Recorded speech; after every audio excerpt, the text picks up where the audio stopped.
Azhar. Yep.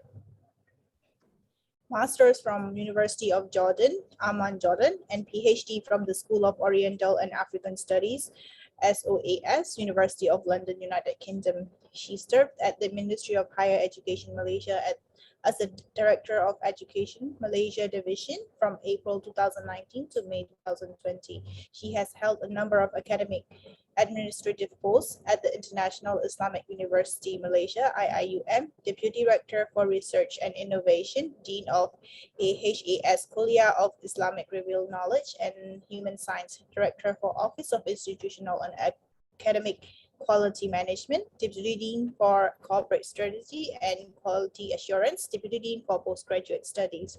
She is a recipient of 22 international and national research and innovative awards. She sat on a number of reputable international referee journal editorial boards, and she has successfully completed 35 international and national research projects from 2005 to 2020, and is a recipient of 9 international grants from Sarikat, Oman, and then International Institute of Islamic Thought, IIIT, USA, and Harat Foundation, Turkey, collectively. 20 postgraduate students have graduated under her supervision, and she has 7 intellectual properties, IPs, registered under her name. She has published widely in the area of literary studies and in education, 26 books and over 300 peer-review articles and chapters and books and proceedings. So now let us all welcome Professor Dr. Binti Ahmad Osman to give a speech on best among you are those who are educated and make others educated.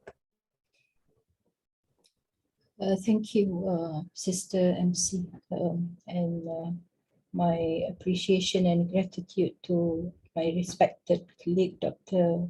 Maulana Akbar, for giving me this opportunity to share. This is not a speech, it's not a talk, it is merely a sharing session. I do not claim to be a subject matter expert in this topic.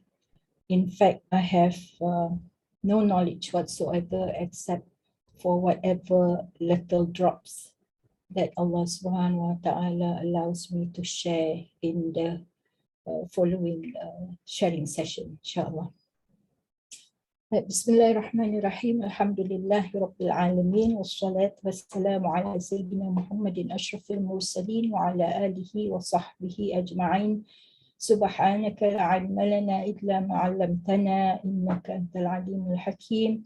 Rabbi shrah li sadri wa yassir li amri wahlul 'uqdatan min lisani yafqahu qawli. Assalamu alaikum wa rahmatullahi ta'ala wa barakatuh. The topic assigned to me is the best among you are those who are educated and make others educated, or who educate others. Now let us look at this ayah in Surah Tawbah. أعوذ بالله من الشيطان الرجيم بسم الله الرحمن الرحيم وما كان المؤمنون لينفروا كافة فلولا نفر من كل فرقة منهم طائفة ليتفقهوا في الدين ولينذروا قومهم إذا رجعوا إليهم لعلهم يحذرون. And the believers should not all go out to fight. Of every troop of them should be a party, only should go forth, that they who are left behind may gain sound knowledge in religion, and that they may warn their folk when they return to them, so that they may guard themselves against evil. According to the renowned Quranic scholar Abu Abdullah al-Qartabi, this verse lays the foundation of Islam's education policy. The goal of the education is described as seeking tafaqquh fi din, translated above by Pithal as sound knowledge in religion. It can also be translated as sound understanding of religion. The choice of fiqh or understanding over alim here points out that what is required is not mere literacy, but insight. And it has to be of such a level that it can be a force against evil. A pure intellectual exercise bereft of that practical utility does not qualify. So we are living in a time where everybody claims, every Tom and Harry wants to claim that they are the subject matter expert in every field. Now, it is not a matter of touch and go. This is not the concept of knowledge in Islam. So, tafaqquh fi din is not mere literacy, but it is insight, having a clear insight of the topic. And whatever little knowledge that Allah blesses a person and he or she has to practice it, it has to be a force against evil. And it is not purely intellectual exercise to accumulate certificates, to accumulate degrees.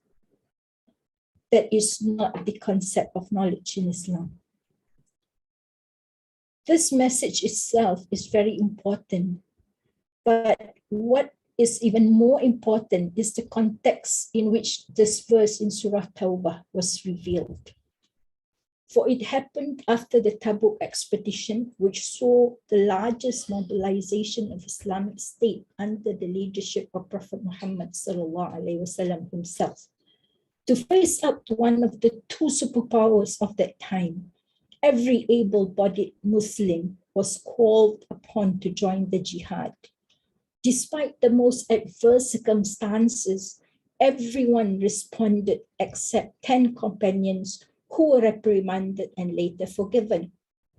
Surah Tawbah contains a detailed account of all this, emphasizing the importance of responding to the call for jihad when that call is made by a competent authority.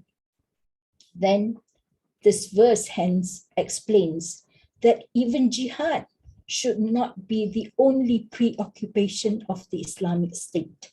Seeking knowledge is so important that even during the prosecution of war, a segment of the society must always be engaged in knowledge, in seeking knowledge.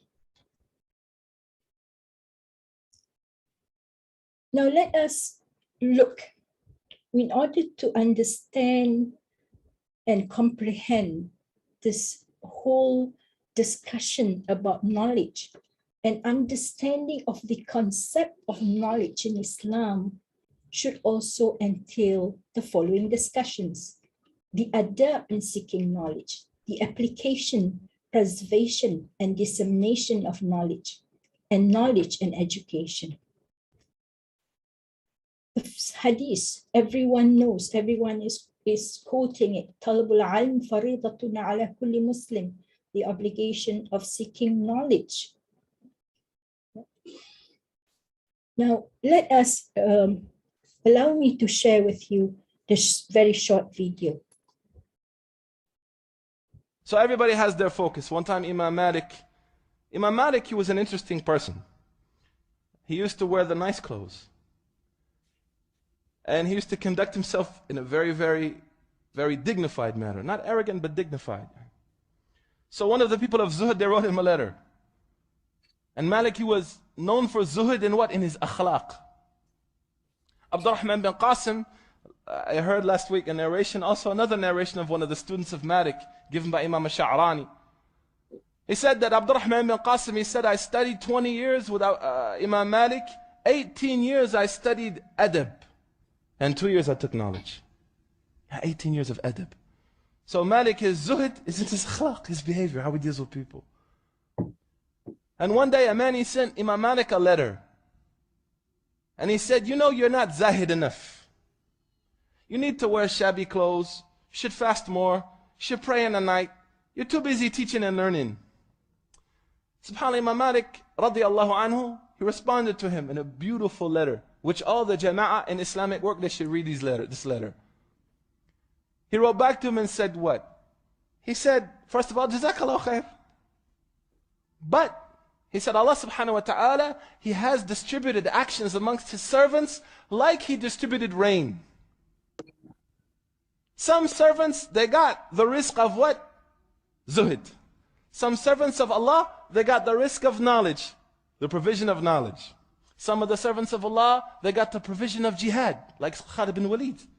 Some of the servants of Allah subhanahu wa ta'ala, they got the provision to make islah with the Muslimin, to bring the Muslims together. Some of the servants of Allah subhanahu wa ta'ala, they got risk in something else. He said, فَأَمَا أَنَا عَلَى خَيْرَ الْحَمْدُ لِلَّهِ. Pertaining to me, Imam Malik, alhamdulillah, I know inshallah I'm on goodness from Allah. And I thank Allah for that. And also I know that you're on good from Allah subhanahu wa ta'ala. فَجَزَاكَ اللَّهُ خَيْرًا. So everybody has their...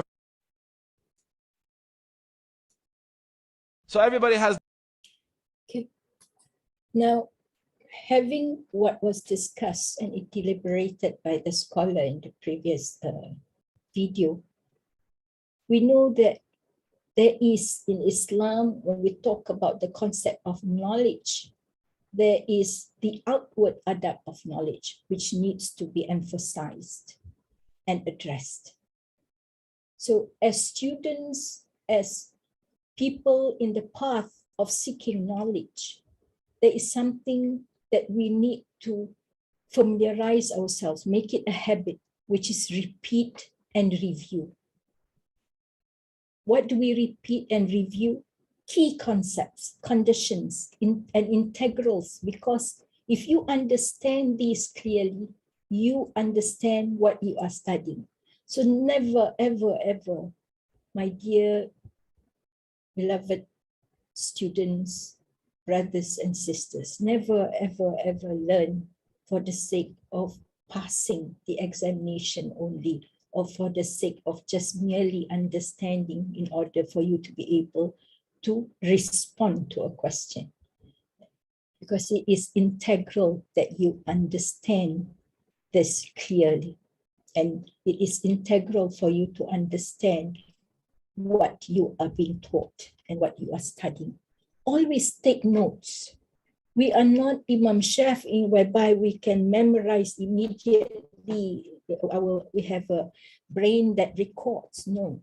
Always never think that you are too educated or too much a scholar or too higher a level that you don't need to take notes.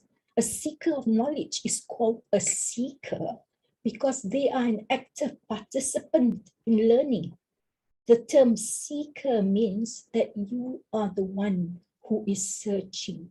You are always in search and you are always trying to acquire new knowledge. That is the concept and adab of knowledge.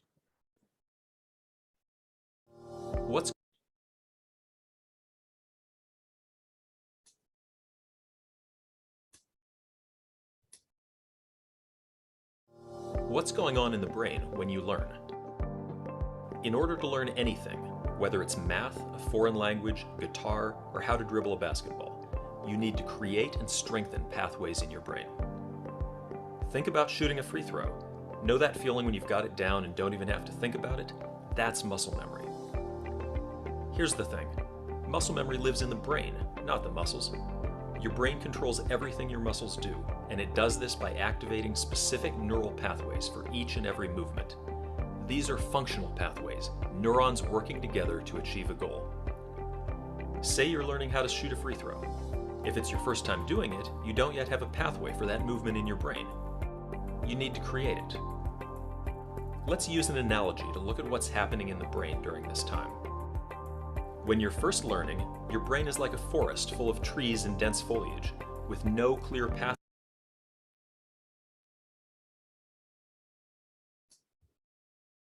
pathway between point A and point B. As you learn the mechanics of shooting a free throw, you create a trail through the forest. Now you can shoot the free throw because you've created that pathway in your brain. But you probably don't make many shots because it's so new. The pathway isn't very clear yet. In order to improve your free throw, you need to refine and strengthen the free throw pathway in your brain. The way you do that is through practice. Practice gradually widens the trail through the trees, turning it into a dirt road between A and B. You're starting to get pretty good now. You're making more free throws than not. You don't have to think about the mechanics as much. That's because the pathway gets stronger after each practice rep, and you've done a lot of reps. With even more practice, the dirt road turns into a paved road connecting A and B, allowing information to be transmitted at a faster rate. Now you're a 70% free throw shooter, and when you step up to the line, you don't even have to think about it. Eventually, with enough practice, what started as a trail has become a full-blown highway. Now you're a master, draining almost every free throw, and the movement is completely second nature. Scientists call this plasticity, and it's your brain's innate ability to create and strengthen connections between neurons. These connections are the path through the forest. Halo Sport optimizes this process by temporarily increasing plasticity in the part of your brain that controls movement, so that your brain can create and strengthen these pathways faster than you would otherwise. We call this hyperplasticity. When you practice or train in this state, you're able to write muscle memory more effectively, allowing you to get that much more out of your practice. In terms of our analogy, Halo Sport helps you build super highways of muscle memory at an accelerated rate. It's not magic, it's neuroscience. So now we understand with that scientific explanation why Islam emphasizes on repetition. Even in the Quran, we will find how many ayahs are repeated and repeated, but in a different way. Why is Islam called ad-dinu nasiha?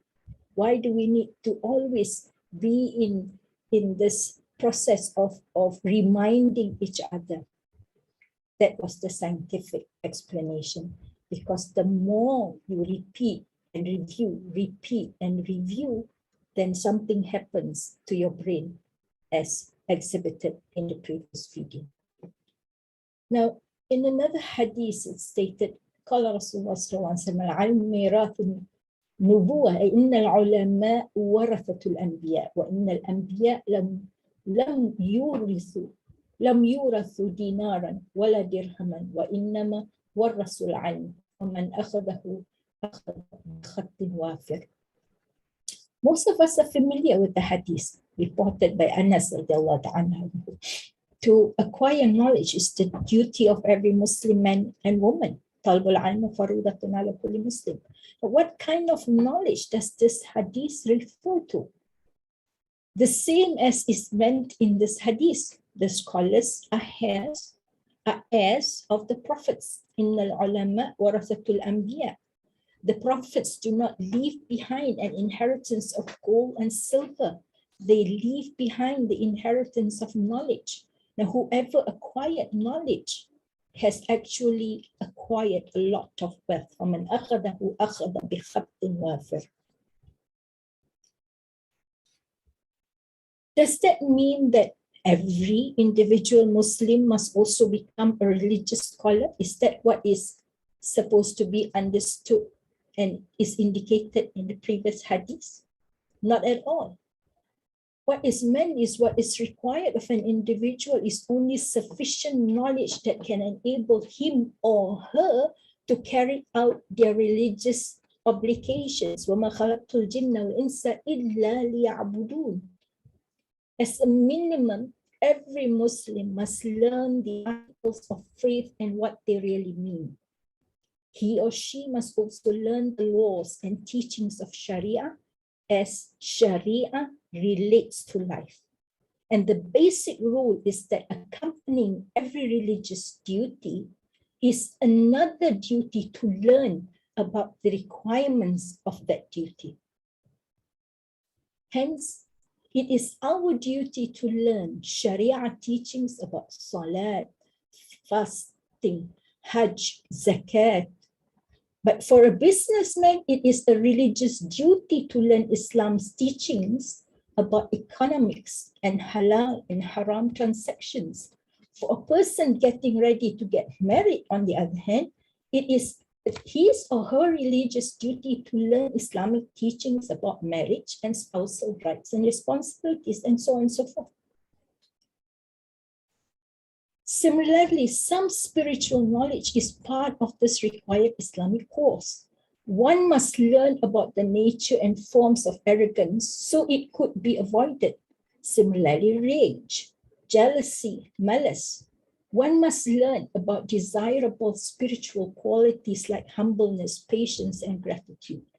There is a surprising depth of knowledge about such subjects in Islamic literature.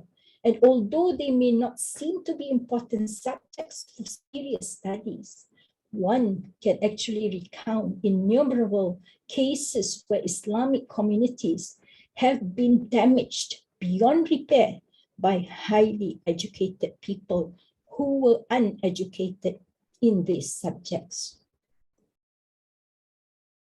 Such knowledge would not make us experts. The expert knowledge belongs to the scholars who pursue in-depth study of Quran, Hadith, exegesis, or tafsir, jurisprudence of fiqh, history, and myriad of subjects in Islamic sciences. There must be some people in each community who devote their lives to the pursuit of such expertise. And as long as some do, others are relieved of their responsibility. That is why it is called as fard al-kifayah, or collective responsibility, as exhibited in the verses in Surah Tawbah, which I started my sharing session with. The acquisition of skills that may help one earn a living.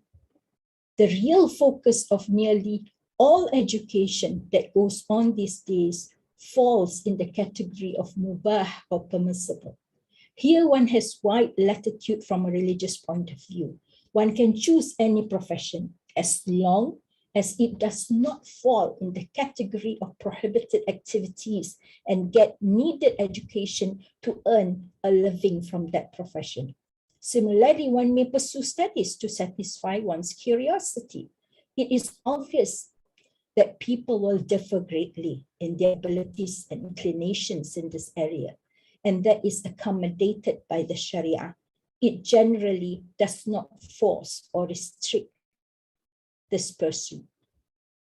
Of course, there is a problem when social or even physical sciences are taught with a secular perspective. A bigger problem occurs when the different categories of fard and mubah are confused, leading to a tremendous misbalance. A person obtaining a college degree has fulfilled his duty as required by this hadith. Is that the case? Is that right? No, not quite right. A person may become the best scientist, best engineer, or whatever, but if he has not acquired the basic knowledge about his religious obligations, he simply has not discharged his duty to acquire knowledge. In the eyes of Islam, he remains an uneducated person. Today, we have millions of people in the Muslim world who may have obtained many degrees, many certificates, but they have not learned how to read the Quran or offer the salat or even perform wudu. Allah mentions in the following ayah, A'udhu billahi minash shaitanir rajim, Ya ayyuhalladhina amanu lima taquluna ma la taf'alun, kabura maktan 'inda Allahi an taqulu ma la taf'alun. O ye who believe, why say ye that which ye do not? Grievously odious is it in the sight of Allah that ye say that which ye do not. Rasulullah sallallahu alaihi wasallam said, on the night that I was ascended up to the heavens, I came upon a people whose lips were being cut off by pliers made from fire. Every time their lips were severed, they would be brought back and formed again. So I said, O Jibreel, who are these people? He said, They are speakers from your nation who say words but do not do deeds, and who read the book of Allah yet do not act on it. Na'udzubillah min zalik. May Allah protect us from being amongst this category. In Sahih Muslim, our Prophet Muhammad sallallahu alaihi wasallam mentioned, Allahumma inni a'udhu bika min ilmin la yanfa' wa min qalbin la yakhsha' wa min nafsin la tashba' wa min da'wah la yustajab lahu. O Allah, I seek refuge in you from knowledge which does not benefit, from a heart that does not entertain fear of Allah, from a soul that is not satisfied, and from the supplication that is not answered.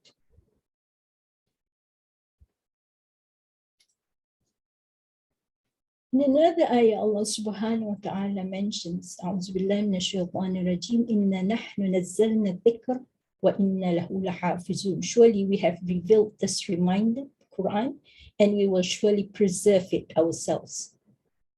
In Sahih Bukhari, our Prophet Muhammad sallallahu alaihi wasallam mentions, خَيْرُكُمْ مَنْ عَلَّمَ الْقُرْآنَ وَعَلَّمَهُ. The best of you are those who learn the Quran and teach it. The Prophet Muhammad sallallahu alaihi wasallam proclaimed, Al-ulama warathatul anbiya, as mentioned earlier. The scholars are the heirs of the prophets. Allah's apostle also said, there will always be in my nation a group who will safeguard the truth until the day of resurrection comes. The Holy Prophet Muhammad sallallahu alaihi wasallam also said, Allah shall send for this ummah at the head of every 100 years a person who shall revive their religion for them. The first are those versed in transmission, riwayah, and the second are specialists in derivation and in derivation, dirayah wal ri'ayah. The Prophet Muhammad sallallahu alaihi wasallam struck a similitude for these two groups, as is recorded in the two Sahihs, where Abu Musa relates, the Prophet Muhammad sallallahu alaihi wasallam said, the example of what Allah has sent me with of guidance and knowledge is like that of a downpour of rain that falls upon parts of the earth. Some spots are fertile and accept the rainwater, bringing forth an abundance of pasture and greenery. Other parts are barren, but retain the water with which Allah benefits people who use it to drink and sow. Others still are gullies which can neither hold water nor bring forth any pasturage. This is like a person who gains knowledge of the religion and benefits from what Allah sent me with, learning it and teaching it to others, and someone who pays no heed and rejects Allah's guidance with which I was sent. Sahih Bukhari. Islamic education, therefore, shall aim at the harmonious formation of the human personality. This education shall not only strive for the harmony of thought and action, instinct and reason, feelings and emotion, but also for depth of knowledge and beauty of character. One can experience harmony also in a negative way. The Islamic concept of harmony includes the formation of a certain type of character, rooted in the humility towards God, love towards fellow creatures, perseverance in times of affliction, honesty, decency, uprightness, courage to say the truth, a balanced attitude towards issues which involve human emotions. Thus, education without an emphasis on character, on akhlaq, on adab, on character formation has practically no value in Islam, said Naqib al-Abbas. Brothers and sisters, having understood what was presented before, we must embed in ourselves, no matter amidst all the insurmountable problems that life is bringing us. Poverty, racism, violence. Everyone is thinking, oh my God, why is my life like this? You may be deprived of this and that now. And you think, okay, after I graduate, my life will be better. After this, my life will be better. At every juncture of life, there will be imtihanat. لِيَبْلُوَكُمْ أَيُّكُمْ أَحْسَنُ عَمَلًا. No matter what level in your life you reach, there will be another kind of ibtila, another kind of challenge that you need to face and overcome. Hence, you have to train yourself that no matter what, we have to strive to be the catalyst for change. You, young brothers and sisters, are the future of the Ummah. How the Ummah, the condition of the future Ummah and humanity lies in your hands. Hence, you have to train yourself from now. Don't wait for a better time. Do not procrastinate and say, okay, I wait for better times. Better times, my dear, will never happen. Be the catalyst for change, irrespective. Have you ever been frustrated by people whose lives seem so smooth and easy, while you are working diligently only to encounter trial after trial, ibtila ba'da ibtila? Whereas other people, they got, no problems and they look like so contented and so happy. Have you noticed this, brothers and sisters? Have you ever felt that frustration? Well, there are two types of people in life. You choose to either be a jellyfish or an eagle. Jellyfish, this is a picture of a jellyfish, or an eagle. Now, the question I would like to ask you, dear young sisters and brothers, do you see yourself as an eagle or a jellyfish? Have you ever observed on the Discovery Channel how the eagles perch, fly, and hunt? Their beady little eyes, their eyes are like beads. They go back and forth, searching, scanning until they see it. Then the eyes become intensely focused. And that is where the term eagle eye comes from. When you plan in life, you need to plan. You need to set goals. So no matter what, you may not find it what you're looking for immediately. But if you irrespective, you have to continue to search and strive and scan, and you choose to be either an eagle or a jellyfish. Consider the jellyfish on the other hand. Sure, it gets blown. It's like, so, it follows the Mawjul Bahar, the waves of the sea. It gets blown and tossed by the tide of the sea. But basically, it just floats along. It lives on what comes its way. There's not too much conflict, is there? And no need for adventure, just enough movement to stay with the current until it dies. And I'm sure you have observed and come across people who are exactly of this characteristic. There may be a few exceptional jellyfish that stands out, but at the end of the day, a jellyfish is a jellyfish. What's a jellyfish? Content blobs existing in the sea.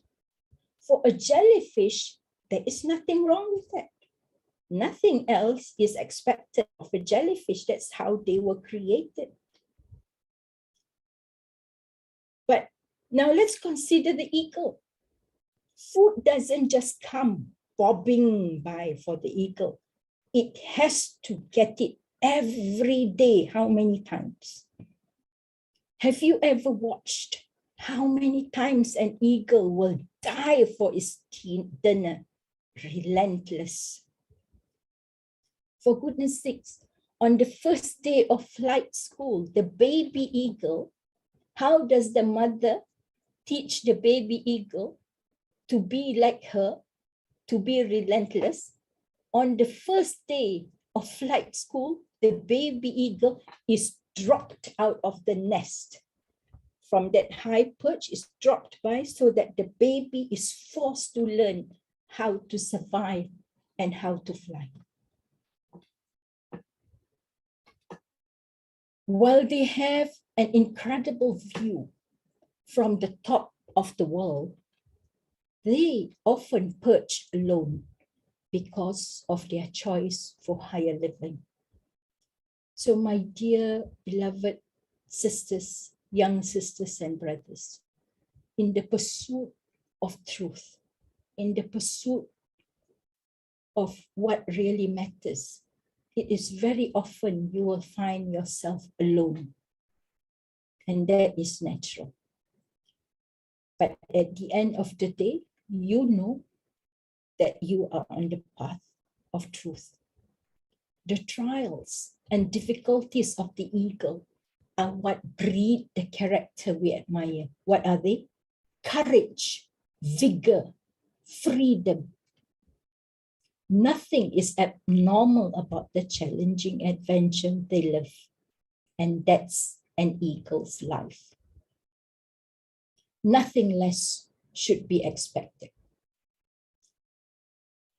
Unlike the animal kingdom, humans have a choice in how they want to live and who they want to be. You choose your attitude and your behavior. It doesn't matter if jellyfish parents raised you. You can learn to be an eagle. And from my experience in life, I've seen organizations with jellyfish CEOs, but the janitors are like eagles. It's not your position, therefore. It's your attitude. Stop feeling sorry for yourself. Stop blaming people. Stop waiting for a right time, for a better time. That is not the concept of knowledge in Islam. You decide how you want to live your life, and you are accountable for every action and decision you make. The challenge is when you naively see yourself soaring like an eagle, but you are blind to your jellyfish lifestyle. Hadi musibah. Anyone can be an eagle, but you must commit to pay the personal cost of higher living and consistent integrity. Therefore, choose today to find higher ground and learn the way of an eagle. Never be as portrayed in the Quran.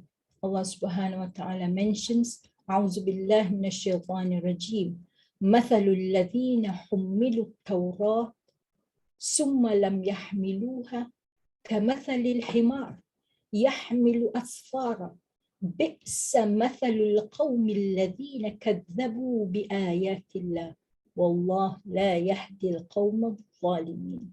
The example of those who were entrusted with observing the Torah but failed to do so is that of a donkey carrying books. How evil is the example of those who reject Allah's signs, for Allah does not guide the wrongdoing people. Hence, stay focused, my dear young sisters and brothers. In life, you will find distraction upon distraction. What you need to do is stay focused on what means the most and what is important. That's why we see people like Steve Jobs. What did he say? For the past 33 years, I have looked in the mirror every morning and asked myself, if today were the last day of my life, would I want to do what I'm doing today, what I'm about to do today? And whenever the answer has been no for too many days in a row, I know I need to change something. This is Steve Jobs. Okay? But actually, in this Islamic civilization, we find this very, very strong statement from Imam Ali karramallahu wajhahu. A very, very strong statement.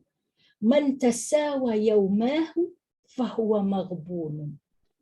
ومن كان أمسه أفضل من يومه فهو ملعون ومن لم ير الزيادة في دينه فهو إلى النقصان ومن كان إلى النقصان فالموت خير له من الحياة. Whoever's today and tomorrow and the day after is like, same old, same old. He has lost the battle from the very beginning. وَمَنْ كَانَ أَمْسُهُ أَفْضَلْ مِنْ يَوْمِهِ, his yesterday is better than today. فَهُوَ مَلْعُونٌ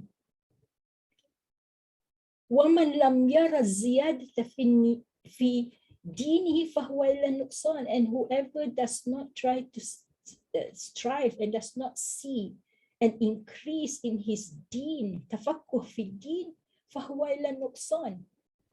He has already lost it. ومن كان إلى النقصان فالموت خير له من الحياة. And whoever has lost the battle, he might as well die, because death is better for him than living, than continue to live. Now we look at Alvin Toffler, the Sifu or the 21st century. Everyone is quoting him. And we try to compare that with the statement that we just previously saw from Imam Ali, which was said way back in the 40th century. The illiterate of the 21st century will not be those who cannot read or write, but those who cannot learn, unlearn, and relearn. Okay, this is the Sifu of 21st century. It's telling us not to be mutakabbir and think we know everything and stop learning, because the process of learning is continuous. And that is what the message of Islam about knowledge is all about. We have to be continuously in the pursuit of seeking knowledge. So he says the literate of the 21st century is what? No longer a person who cannot write or read, but a person that refuses to or cannot learn and refuses to unlearn, because I know everything already, and refuses to relearn something new about the same perspective. Hence, for you young sisters and brothers, this is required on you for the sake and the sake of the stability of the Ummah and Islam. You need to teach yourself, to train yourself to learn, unlearn, relearn, co-learn, and co-create. And this is all the concept that Islam has been emphasizing from the very beginning. We need a paradigm shift, a shift from the old way to the new way. To get what we've never had, we must do what we've never done. We cannot continue to maintain previous practices and expect a different result. Of course, in the process, we will continue to get resistance. Of course, in the process, we will be mocked, we will be humiliated by many. Of course, in the process, we will be seen by many as strange, this, ghuraba, an outcast. But remind ourselves at every juncture that our beloved Prophet Muhammad sallallahu alaihi wasallam left us with this message. Bada al-Islamu ghariban wa sayaudu ghariban fatuba lil ghuraba. Nobody is saying it's going to be an easy task. Nobody is saying that it's going to be a smooth ride. But let's remind ourselves every time things get very, very hard with this statement from Imam Ali. Love amongst people in such a manner that if you die, they weep over you. And if you are alive, they crave for your company.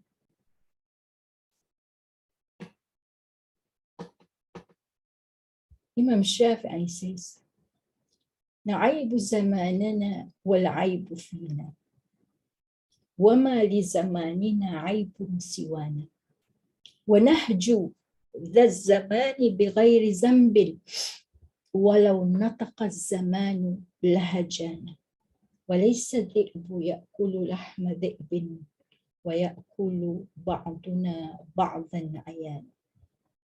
We blame our time. It's always, very easy, more simple to say, oh, it's the time, time is not easy. The blame is actually on us. No fault has time, but it is us who are at fault. We rebuke time. We find fault in time. For all the shame, had it a tongue, it would reprimand us. The wolf does not devour its own kind, and yet humans devour each other openly. Hence, my beloved sisters and brothers, let's all strive to inspire goodness, khair. Let's all strive to inspire to make a difference. Let's all strive to be the best among you are those who are educated and make others educated. Let's strive to be as indicated and requested by our beloved Prophet Muhammad sallallahu alaihi wasallam, who has been given and blessed the ability, one and only, to give us shafa'ah on the day la zilla illa zill. Khairun nasi anfa'uhum linnas. The best among you are those who are best for others. Wallahu alam bisawab. Assalamu alaikum wa rahmatullahi ta'ala wa barakatuh. Barakallahu fikum. Alaikum assalam wa rahmatullahi. Alaikum salam. Thank you so much, Prof, for your very, very informative and a very educative talk. So now I would be opening the floor for question and answers for Prof. Rahman.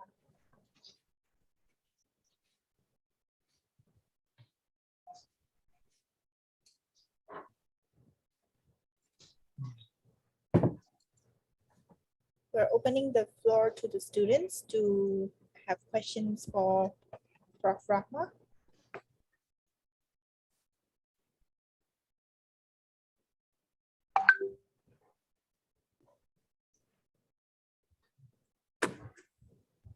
Assalamualaikum. Alaikum salam. Salam. Prof, actually, I was following